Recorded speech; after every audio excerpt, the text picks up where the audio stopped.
Oi,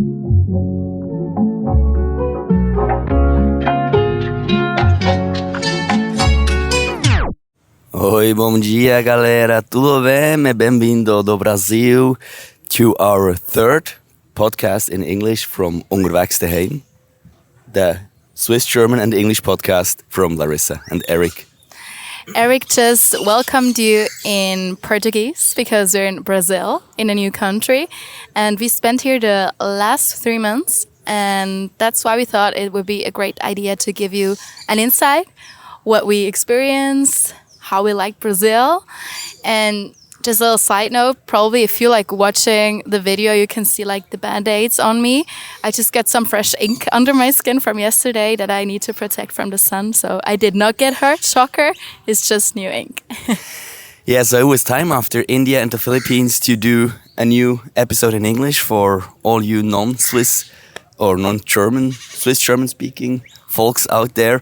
So it could already be a hint that we really liked our time here in Brazil because we are taking this time to tell you about our trip, and we also met a lot of Brazilian people here along the way who unfortunately don't speak Swiss German. Maybe one day they will start learning it.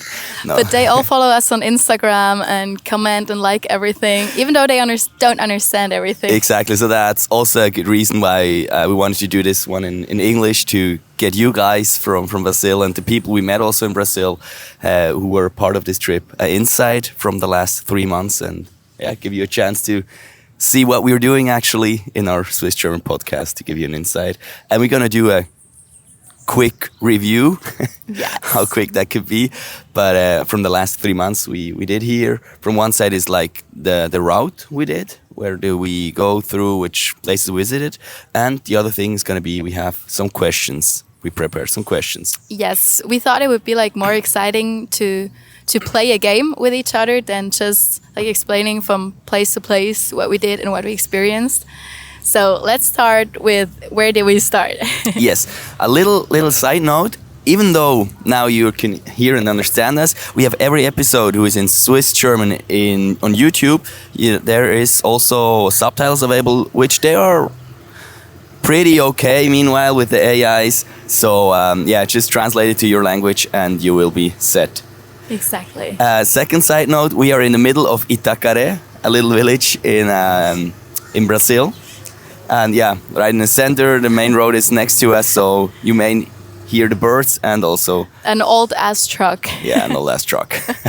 Okay, so we started our trip in Rio de Janeiro. We spent there like 3 weeks because we completely fell in love with that city.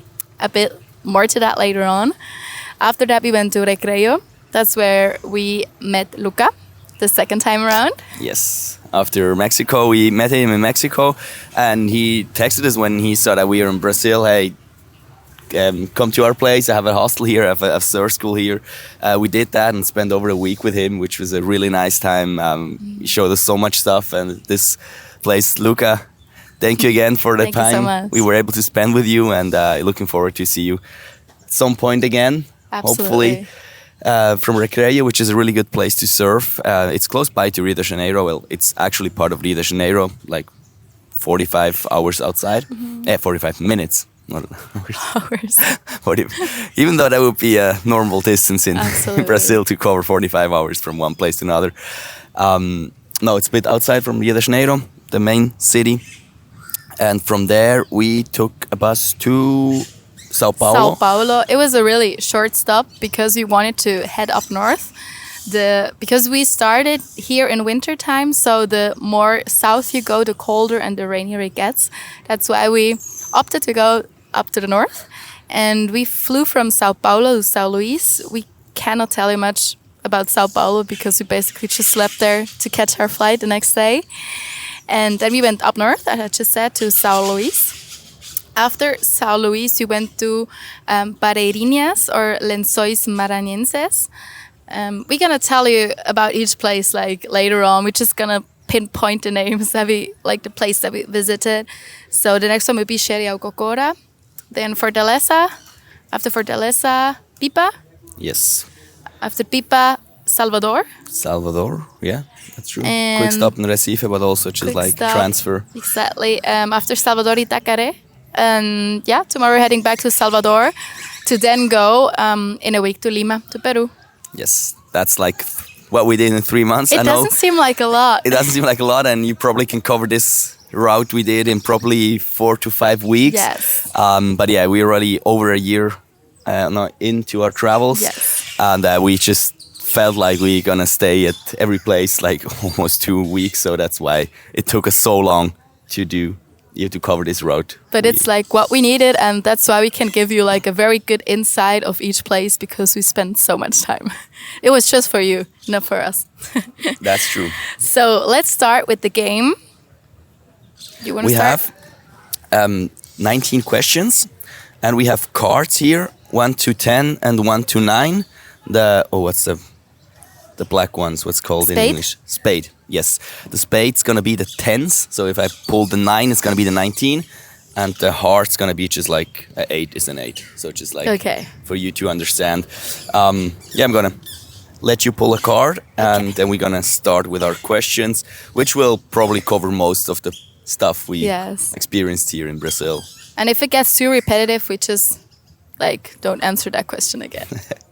Number 8. Number heart. 8. Okay, heart of number 8 is going to be heart. Which local culture or tradition did you find the most fascinating? Just like the culture of like the Brazilians itself. They are very warm, very kind, very open-minded as well. We felt very welcomed when we arrived in Brazil and also throughout our entire travels, which we like really, really appreciated. But if I had to like pinpoint something that I like considered very interesting was here. It's called oh my god, now I forgot the name. Baiana? No, of the dance, the capoeira. Yeah, the capoeira, because like the history behind is that during the times of the slavery, the slaves were not allowed to have weapons or defend themselves. That's why they covered it with like a dance fight art, like a martial arts. And we've seen it here a lot in Baiana or in Bahia, that is like a state in Brazil here up north. And it's very impressive how they dance, how they fight, and like the emotions that they put into that. So that was very interesting to see. We've already seen it back in Switzerland, but it was not as fascinating as you said here. Quite the same level. No, not at all. Of intensity, of course. No. I could just add to whatever you said, like the Brazilian culture. Just for you also to know, we have both also, not only the Swiss background, Larissa has a Spanish background, I have a Mexican background, so we have kind of an idea of the Latino culture, which we imagined would be pretty similar in Brazil, and we were really surprised that it was not like that, or not completely like that. It was very distinct from other places. We also have been in South America or in Latin America, so that surprises the most, I think, from the Brazilian culture and the people. Yeah, would say so. Absolutely. So Just now it's your turn. Just pick it for me. It's gonna be Okay. Number 9. number 9. Next question in the row, but you can Okay. ask it.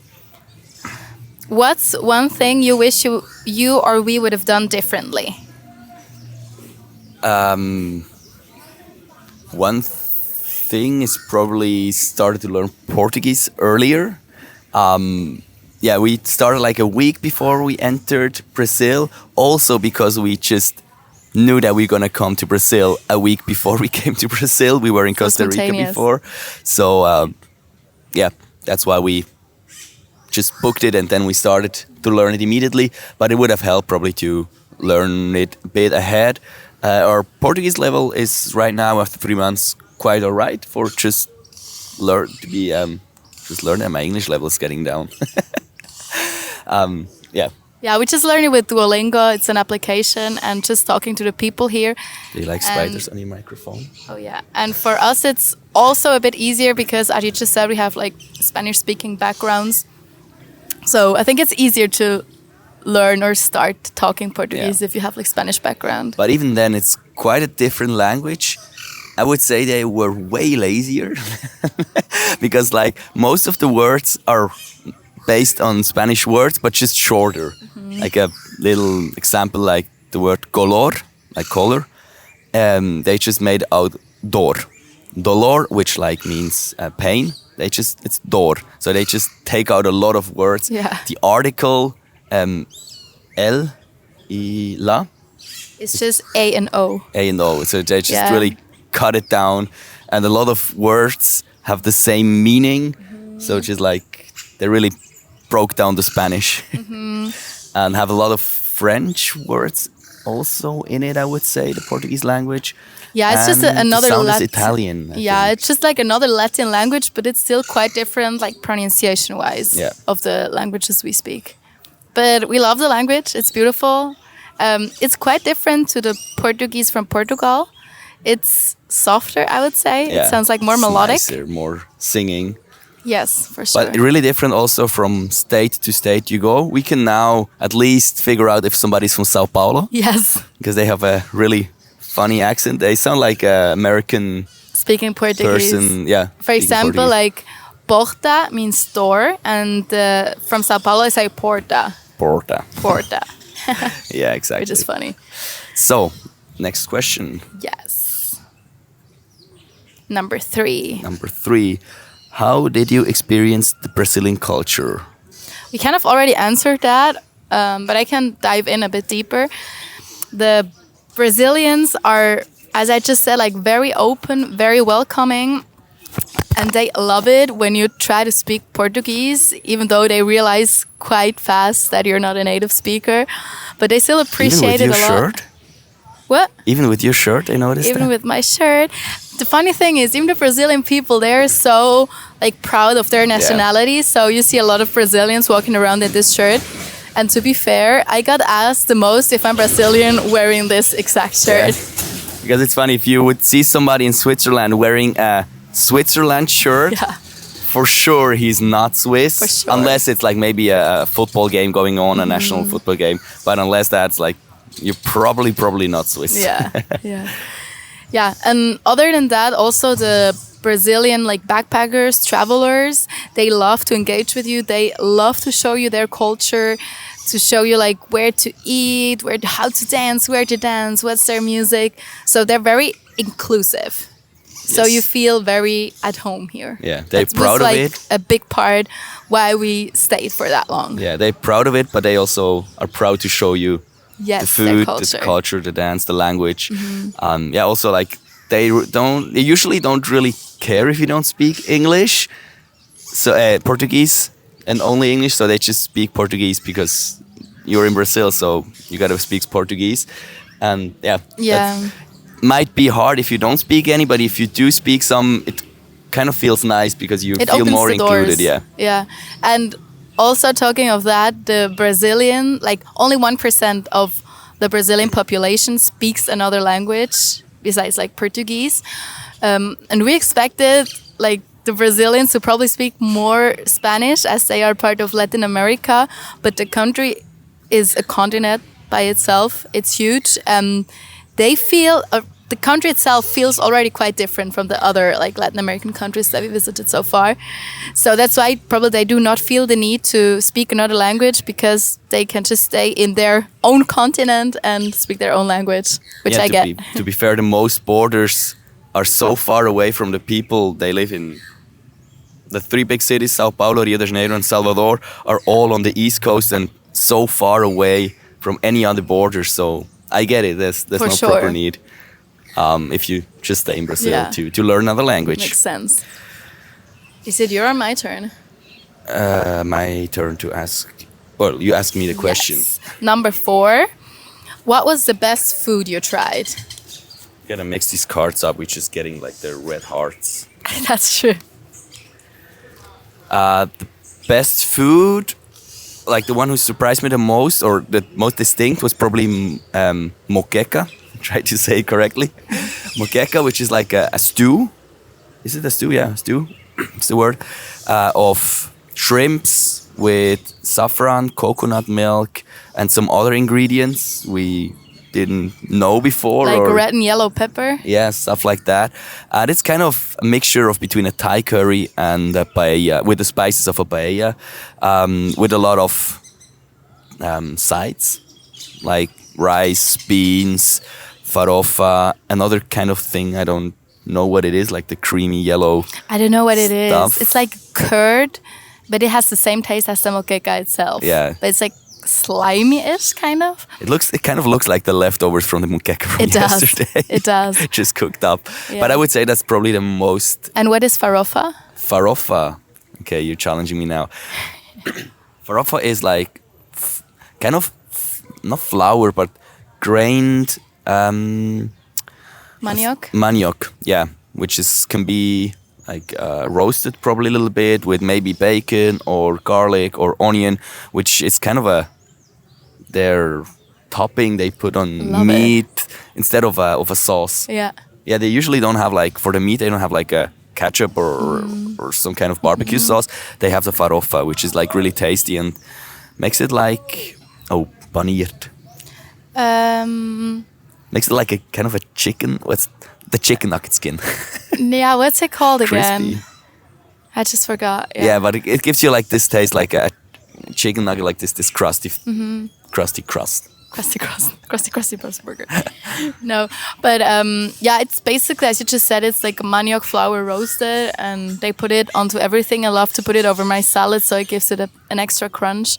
The first time we got it, we were like, what the hell is that? It was a big bowl of farofa, and we were like, we do not know what to do with that. We like took a photo of it, put it on like Google photo search, and it's like, okay, you probably like eat it with everything you want to eat it with, but it's very tasty. Yes, it's good. It's good. What was your favorite food? I would say açai. Açai, yeah. Most of you may know what açai is. Açai is a super berry from the Amazon, and it's basically like a frozen sorbet, ice cream-ish consistency, and you can top it with fruits, granola, nuts, whatever you like. And usually we have the one without sugar because they can be quite sweet. They put a lot of sugar in everything. But the zero one with artificial sugar, it's still very sweet because the berry itself is really acid.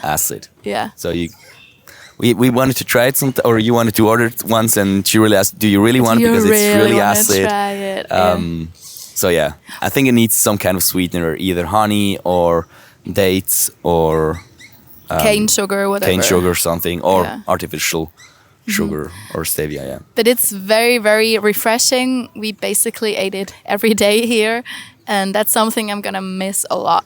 Yeah. Because we have it back home in Switzerland, like at some parts you can get it, but it's so expensive because it's something special.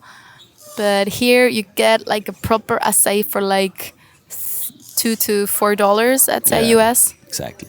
And one thing I would like the thing probably we ate the most, and probably most Brazilian ate the most, is like the common standard dish, which is like the cassado from Costa Rica, which is basically rice, beans, farofa, help me out, what more? Spaghetti sometimes. Salad, and one kind meat of or fish. One kind of protein, like meat, fish, or sometimes even vegetarian option. They have like cheese or sometimes even like a soya meat or something. That's like the classic go-to Brazilian food. You get also between $3 to $5. You get it everywhere. Especially during lunchtime, they have buffets where you can like get all the stuff you want. And I'm a vegetarian, so it's very nice for me that all the sides are like separate from like the protein and fish. So I can have a big plate of vegetables, rice and beans, and you can fill your belly up because usually you can go to the buffet as many times as you want and you pay like one fixed price. And as you just said, it's very cheap. Sometimes it's even like $2. Yeah, they're cheap places to eat. Number 3, spade. That's 13. Okay. How did the local music or art influence your experience? Let's stick to the music because I don't think we have seen a lot of art. Well, I can still start with the art because there's a lot of street art in Brazil. But we didn't went like to the classic museums. No, we did not. We're not very artsy people besides street art. But they have beautiful street art in every city we visited. It's very colorful, and it's also part of their culture to like show so many colors. It's very nice. And now to the music. The Brazilians have like very different music styles. Some of them people out of Brazil already know, like samba is very famous. But we got to learn funk. Funk is similar to like reggaeton. It's with nasty lyrics. Nasty lyrics and like more the party music. Yes, like shake the booty music. It's comparable to reggaeton. For sure. Then we also got to know forró. Forró is a music style here up north. It's more like a rural music. It sounds a bit like the music we have in Switzerland from the mountains. Yeah, a bit more traditional. I think also because it's played with the handörgeli. Accordion, that's the name. And it doesn't have a lot of instrument. It has like the triangle, accordion, some drums. Yeah, and that's basically it. Maybe a guitar. Yes. But that's it, and it's usually like a band of 3 to 5 people. And the really specific dance, we kind of learned how to dance. Not really. But yeah, it's hard. It's easier as a woman because if the man knows how to dance, he can lead and he makes you feel like you're the best dancer ever. But if no one of you can really dance it looks silly. Yeah. And then another music style that we encountered was pagode. We went to a place in Rio where they play pagode, and we didn't understand what it was because everyone was just singing in the crowd and shouting the lyrics and the music, and we didn't know any songs back then. I would say it's kind of a pop version of samba. Yes. Or it's based on samba, but more like radio music, very romantical music. And the last one, or the last big one, is reggae, which is of course like internationally known, but is really big, or was especially in the north. Yes. In Jericho-Cocora, we experienced a lot of reggae parties, and especially with like the African influence here up north, the reggae is their main music, and it was very nice because like in Brazil they have a lot of live music. I think every night we've encountered like some sort of live band. Yeah, even if you go to a restaurant, there's always a guy or a girl playing the guitar and singing. And singing there. It's a very musical country, and we really had to get into that music at first because it was not music that we like grew up with or knew. But I think we're gonna miss it now when we leave Brazil. We really got used to it. Yes. So, new card. Next one. 7 hearts. 7 of hearts. What was your favorite activity that we did together? We did a lot of stuff. Like, do you mean activity, or like thing we did? I think we're gonna put it in general. Whatever comes up in your mind. Because I did some activities, like sport activities, but that was mostly just me. Yeah, no. So we don't want to know that. Like more cultural experience, landscapes.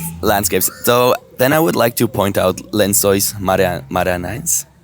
Maranhenses, which was a really special place we visited up north.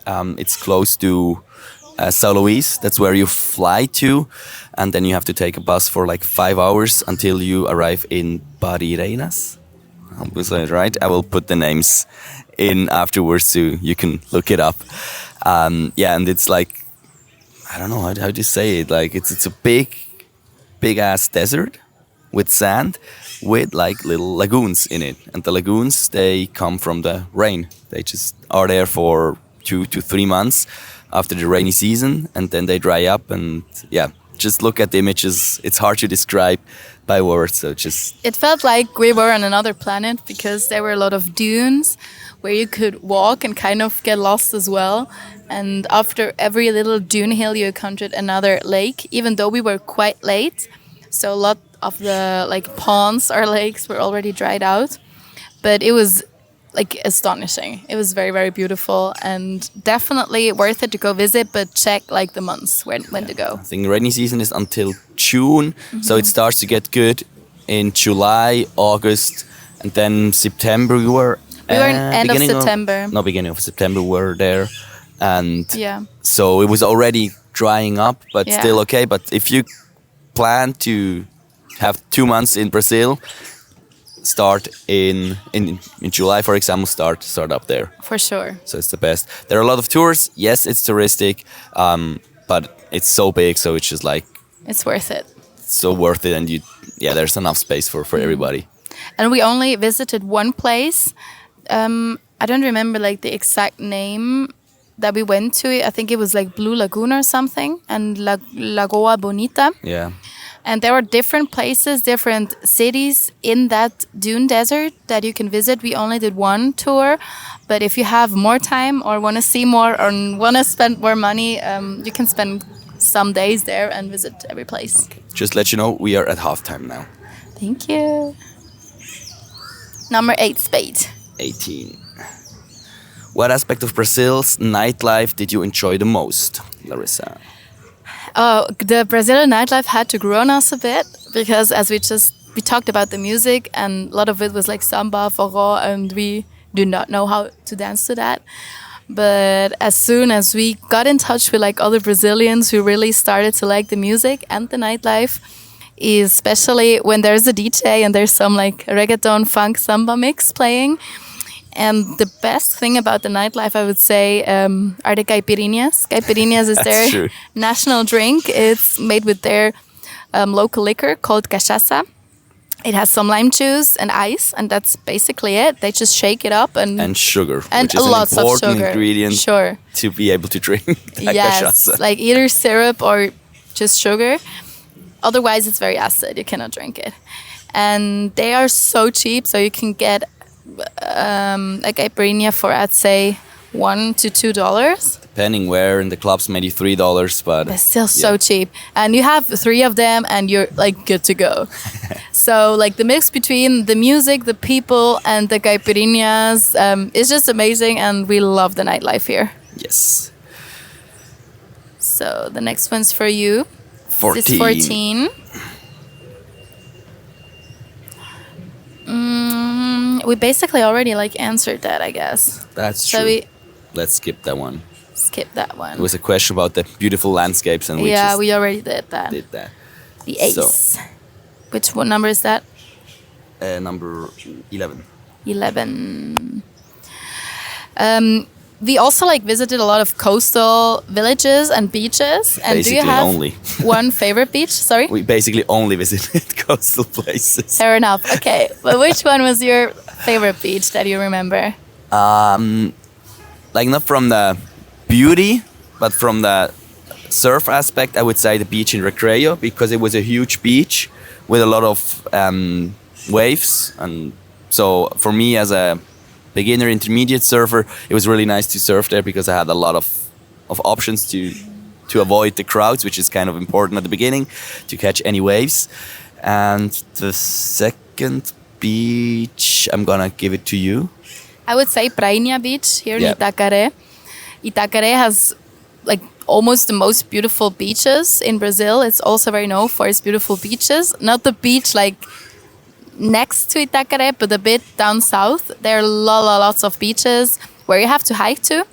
And Prainha is my favorite beach because it was totally like a secluded beach. There were no houses, no restaurants. It was just nature, jungle, palm trees, very long, wide beaches, and a wild, rough sea. That's what I like. Yeah, Yeah. that's a good beach. That's true. Okay. So, next question. That's Ace number hearts. 1. What was your first impression when we arrived in Brazil? I think the first impression, we were a bit shocked of how bad our Portuguese level skill was after 1 week of learning Portuguese. Shocker. We thought it would be way easier to talk in Portuguese, and we realized very quickly that we need to improve our Portuguese to get around here, or that's what we want to. But other than that, I think it took us 1 day, and we went to the Ipanema beach in Rio de Janeiro, which is also one of my favorite beaches here in Brazil. That's true, yeah. And it was just beautiful because we went there at sunset time, and there are 2 mountains called the Dos Irmãos, which we also hiked up. And you have a beautiful view of different parts of Rio de Janeiro, also one of the biggest favela in Latin America, Favela Rocinha. Now I kind of got lost in answering the question. But my impression, so the first impression. Like just Rio de Janeiro has my heart, took my heart, and it was the perfect place to start the Brazilian adventure. Yeah, I'd like to add something to the Portuguese-Spanish mix, because we thought like there's a language called Portuñol, which is a mix of Spanish and Portuguese, where people from Portugal, Brazil try to communicate in their own language mixed with Spanish or the other way. And we thought we could just speak Spanish and put in some Portuguese words. But now we understood Portuñol from us Spanish speakers is speaking Portuguese and filling up the Portuguese with Spanish words. Yep. And the other way also for the Portuguese-speaking people speaking Spanish and filling up the words they miss with Portuguese. So that's how it works, but not the other way. And we had to figure that out. And but we kind of got it now, and that's how we managed to have proper conversations with our basic Portuguese and filling up the words with Spanish. Exactly. So next one. Spade 17. What was your favorite means of transportation during the travels in Brazil? Like means like car or... Yes. Okay. I would say the long distance bus, because they have really nice buses here to travel with from different companies. I think the biggest one the one we took the most is Guanabara. I think they're more in the north, but they have like really comfy seats, wide seats. They also only have like 3 seats in a row and not 4, so it makes it way more comfortable. Less people, wider seats. You can almost like lay down. So I really liked when we had a whole day of travel ahead of us with those buses. Yeah, I would say it was sleeping in a bed in a bus. Yeah, very exactly. nice. So yeah, if you're coming to Brazil, take the VIP buses. That's what you need to add. Yeah, like, or just look up that they have like three seats in a row. And but yeah, if you don't take the longer, it's usually these ones, the longer buses. Número 6. 6. Which destination did you like the most? My favorite destination was Xeriococora. Xeriococora is up north, close to like São Luís, and we didn't like inform ourselves well before we got there, so we were very shocked in a positive way, because it's a little town in the middle of the desert. There's just sand everywhere. There's no concrete. Also in the stores, everything is just sand. Most of the people walk bare feet the whole day, and it's very known for kite surfing. Eric also tried some kite surfing there. It was very expensive, but I think you liked it. It was a cool experience, but it's like most of the hobbies which require a lot of equipment, also an expensive hobby. Yeah. And also to learn. But once you even are able to do it, you still need to buy all the stuff and maintain it. And so after a few days, I figured I was like, yeah, it's nice, but it's probably not a thing I want to pursue for longer. And other than that, Xeriococora also had like very good nightlife, very nice restaurants, shops, and we met a lot of people there. We spent, I think, like 2 weeks there. We spent 2 weeks in there total. Yeah. And that's a place where I can see myself going back one day, because it felt like a little island, a little paradise up there. Yeah. It's an oasis. It is an oasis, It's for sure. In the desert also, there's just sand around, and it's just built into the sand. So I think oasis is the perfect description for that place. And yeah, I can just join Larissa with that answer. Yeah, but do you want to name like another place so that we can talk about another place as well that you really liked? Well, yeah, let's talk about surfing. One thing was Recreio. I recommended there to go. And for surfing, also like Pipa. Because especially for me, as I said, intermediate beginner surfer, there's a really good longboard wave beach, which is the Praia Madeiro, which I can really recommend to go there to improve your surfing. Even if you're a beginner or going to go from beginner to intermediate, that's a good place to go there. And also in general, like Pipa has a really good nightlife, and I kind of prefer it over Itaquere because yeah, it's just a bit bigger, not too big, but has a good mix of it. And yeah, also like the hostel more there, and the hostels here in Itaquere at the moment they are not that good. That one, yeah, we had we've been traveling for a year, so we have kind of a comparison. So they're better offers. But maybe that will sure. change in the future. Yes. Next one, number 2, hearts. What surprised you, like from Brazil? Is there something that you did not expect and you encountered here? I would say probably the size of it. I was just surprised. We were probably just a bit naive. We have never had any, I think, contact with Brazil, a part of like the, it's on the big, I would say it's globe, yeah, like on the globe. Like, okay, Brazil is this big country with the Amazon, but just actually to be there and see on Google Maps how long it takes to go from Rio de Janeiro to Sao Paulo, which they are so close to each other, and take like 8 hours with the bus and just an overnight bus, right? No, it's a day bus. Was it a day bus? Well, you can take an overnight, but it was took a day bus. But also just to understand the distances. We took a flight from Sao Paulo up to São Luís in the same country. We had to change once, and we took like 5 hours. You can fly, I think, from Montreal to Zurich almost Directly. in this time, maybe 6 hours. But like, it's crazy how how big the distance is in Brazil. And that's probably the thing that surprised me the most. Yeah, for sure. Next question. 12. Which city or town do you think we should return to and why? For sure, Salvador. Salvador is a city in Bahia. Bahia is a state of Brazil in the northeast. Bahia is... I would say it's more in the north. It's more north? Well, no, just like in the center, I would say. No, sorry, not northeast, more east central, because northeast is like São Luís and this True. part. Yeah. Yeah, in the east of Brazil. Yeah. Because we have like now some Brazilian who can correct us. That's true. I think. It's one of the biggest cities in Brazil. I think the 3rd biggest city in Brazil. But it doesn't seem like that when you're there, because it has more like a fisher city town vibe.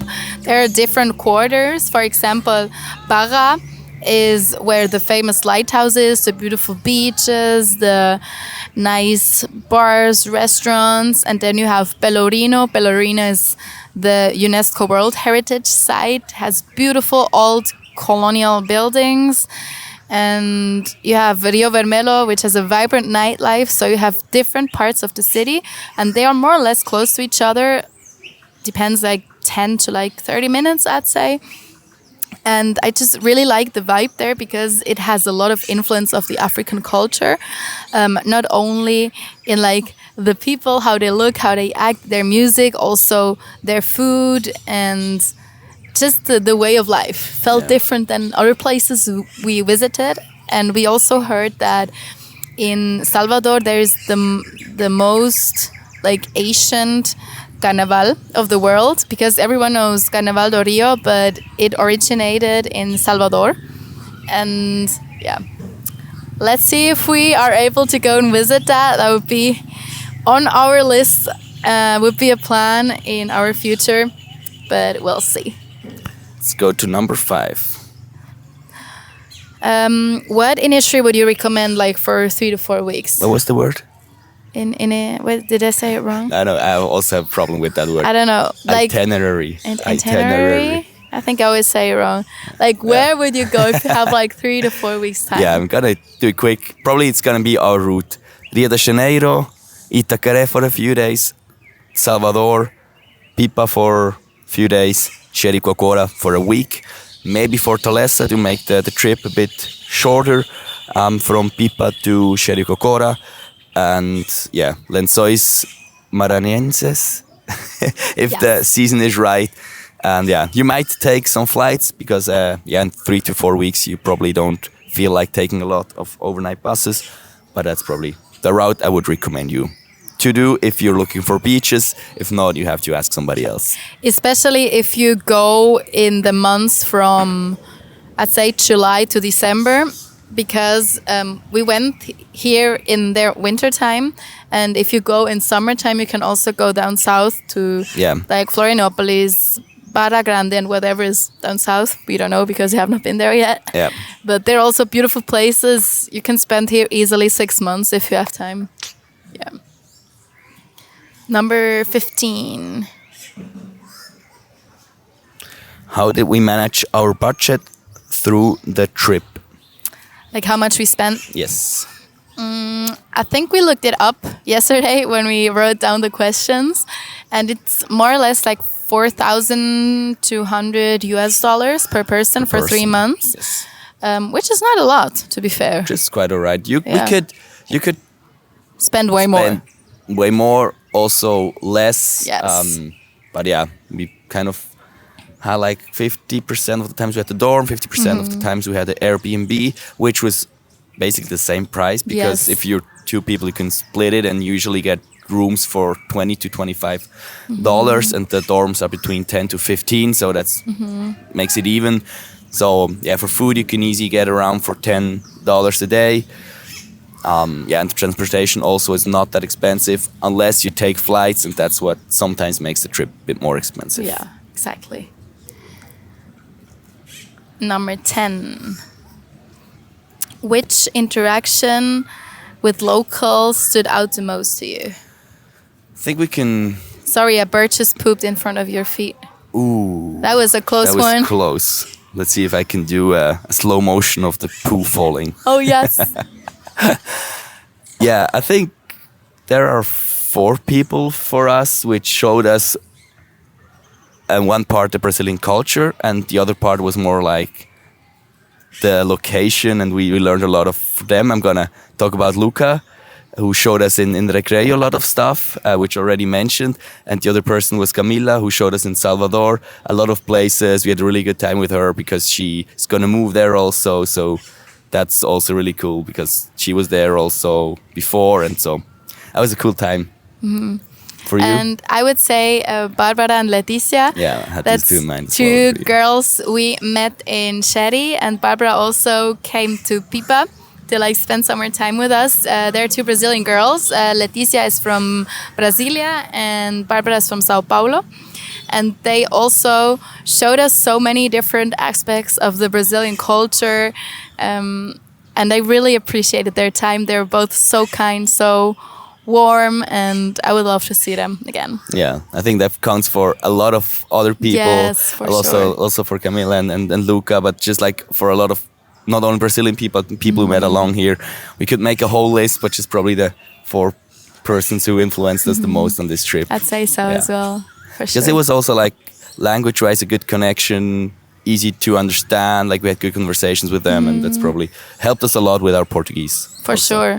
Because all of them also spoke pretty well English, so if we were not able to express ourselves as we wanted to, we could always skip to English, but we tried to speak in Portuguese as much as possible. Yes. So second to last question. 19. Let's- Let's do 19 at the end. Okay. And we do 16, which was the other question, was still open. Okay. Was there a moment when you like felt truly immersed in the Brazilian culture? Help me immerse, like part of it. Yeah, like part of it. Like you felt like, okay, I'm part of Brazil now. Yeah, like a lot of times. A lot of times I feel like hooked. I could not even. Maybe you could not come up with a situation, but I just felt a lot of the times being in Brazil, just like a big hug around you. That's why we spent so much time here. We didn't thought we were gonna spend 3 months. We knew a month, maybe a month and a half, maximum 2 months. But we just, after being a year away from home, like it felt nice to be at home somewhere, and yeah, that's how I can describe this feeling I had or still have here in Brazil, like a big hug around us. We're gonna be so sad to leave Brazil. Yeah. Or do you have like one specific situation? No, I think as you just said, it was the entire time we felt very comfortable here. It was the country I felt most comfortable in, like besides Switzerland where we grew up. And For me, that Mexico really, also, but like as these well, 3 places, yeah. like But like a new place that we really Yeah. got to know and got to experience, it was Brazil that felt the most comfortable. I mean, we loved the Philippines, but we loved it more as a guest, as a landscape, Yeah. and like Beaches. but now in general, just Brazil has everything we seeked, and yeah, it gave us a lot. For sure. So you want to ask me the last question? Will we return to Brazil in the future, Larissa? Yes, we will. So our plan is we have to leave Brazil because our visa runs out and we were not able to extend it. And that's why we go to Peru, Central America, but we'll be back in February for the Carnaval. As I just said, Salvador has like a very vibrant Asian carnival. So that's the main carnival we want to visit. It could be that we also go down to Rio to the carnival because it's not only during that couple of days that there are festivities. It's also during a period of time, I don't know, a month or 5 weeks. And we cannot wait to experience that part of Brazil as well. The most known part probably outside of Brazil.